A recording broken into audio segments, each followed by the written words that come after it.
Imagine it. The year is 1797.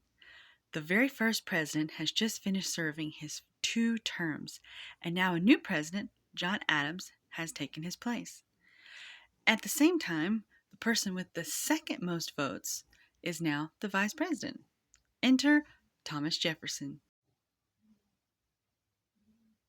Thomas Jefferson was not a fan of his boss, but the way the elections work would be like a modern day equivalent of having Joe Biden as president and Trump as vice president, and then now Trump as president and Harris as vice president. Um, that's what that was like. They were not politically on the same page. And that's very much in contrast to the first presidency, where Adams was more or less on George Washington's page. Was a very contentious relationship. In some ways, you have to wonder if it would be a good thing to force two opposites to work together, but who knows? It certainly wasn't a great scenario for this presidency. How this transpired in real life can be seen through the French Revolution.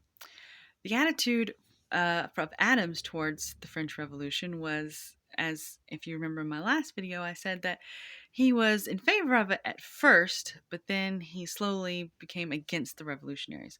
Whereas Jefferson was the opposite, and he actually encouraged them. In fact, he wanted them to go so far as to invade England. After an attempt at peace by John Adams failed, the XYZ affair forced Jefferson to push for government transparency, which actually ended up backfiring once the papers came out because it turned the Americans against the French, which in turn created the Quasi-War, which was our sort of naval war against the French. Thomas Jefferson was against a lot of what Adams did as president. In addition to the new taxes he was putting out, he also was very against the Alien and Sedition Acts, which essentially put restrictions on immigration and free speech. And Jefferson thought that was unconstitutional. He believed that states should be able to invalidate federal laws. Jefferson joined with James Madison to anonymously write the Kentucky and Virginia resolutions, which basically stated that they didn't believe that the federal government should have the ability to make the laws that they were making, and that states should have more rights against those laws. But to be fair, these resolutions weren't well received, and there was a lot of people who talked smack against them, including George Washington. And in fact, the divide between George Washington and Thomas Jefferson over these opinions ended with Thomas Jefferson not attending the funeral of George Washington, despite the fact how much he respected and looked up to the first president.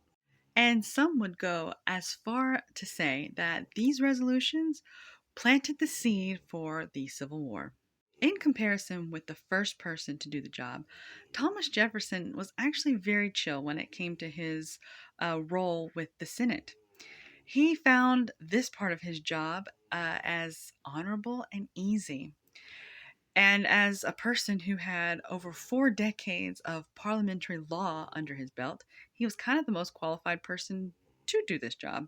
In fact, he wrote the book on it during his tenure. And much unlike his predecessor, Thomas Jefferson only ended up casting 3 tie-breaking votes.